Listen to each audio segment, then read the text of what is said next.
आ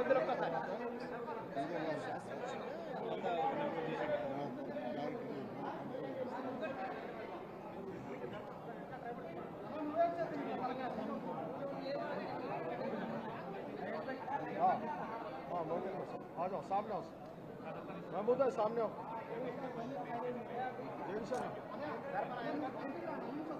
ఓకేనా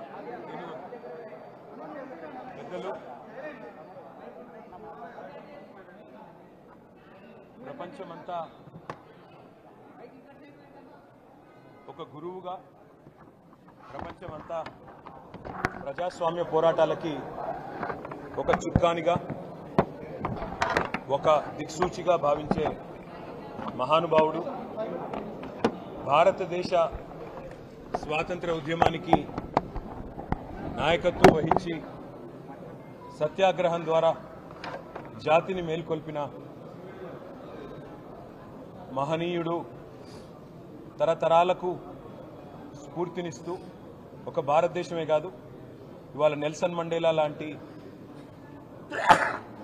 జాతి వివక్షకు వ్యతిరేకంగా పోరాడిన మరొక గాంధీ లాంటి నాయకుడికి స్ఫూర్తినిచ్చిన అమెరికాలో మార్టిన్ లూథర్ కింగ్ లాంటి మహానుభావుడికి వర్ణ వివక్షకు వ్యతిరేకంగా పోరాడిన మార్టిన్ లూథర్ కింగ్కి స్ఫూర్తినిచ్చిన ఇవాళ ప్రపంచవ్యాప్తంగా విశ్వగురుగా కీర్తించబడే ఒకే ఒక్క భారతీయుడు మహాత్మా గాంధీ గారు.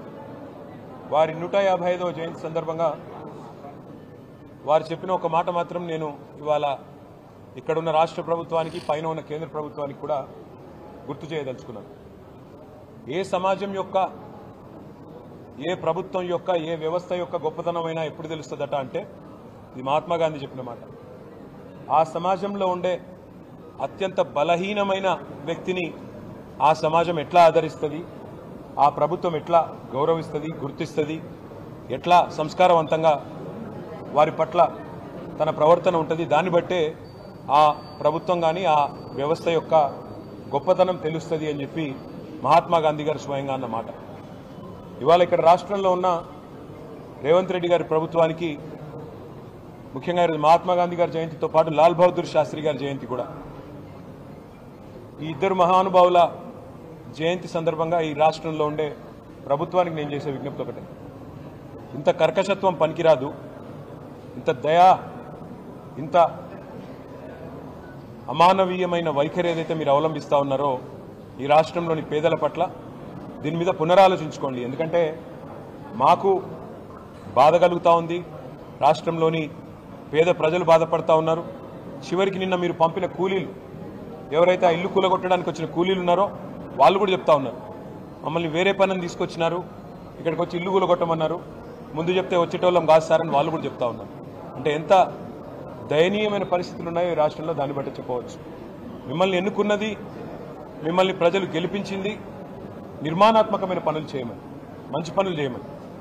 రైతు బంధు 10,000 అంటే మీరు 15,000 ఆ పని చేయమని, 2,000 పెన్షన్ 4,000 చేయమని, పేదవాళ్ళని కడుపులో పెట్టుకొని చూసుకోమని కేసీఆర్ గారు 2.5 లక్షల ఇల్లు కడితే మీరు 5 లక్షల ఇల్లు కట్టమని మీకు ఓటేసినారు తప్ప ఇల్లు కూలగొట్టమని కాదు, అక్కర లేని ఖర్చులు పెట్టమని కాదు, ఇంకోటని కాదు. అందుకే సమాజంలోని అత్యంత బలహీనమైన వర్గం పట్ల మీరు కర్కశంగా ప్రవర్తిస్తున్న వైఖరి ఈ గాంధీ జయంతి రోజన్నా పునరాలోచించుకోవాలని, తప్పకుండా సంస్కారవంతంగా మరి పైన ఉన్న గాంధీలు కూడా రాహుల్ గాంధీ, ప్రియాంక గాంధీ, సోనియా గాంధీ కూడా ఆలోచించాలని చెప్పి కూడా మేము కోరుతా ఉన్నాం.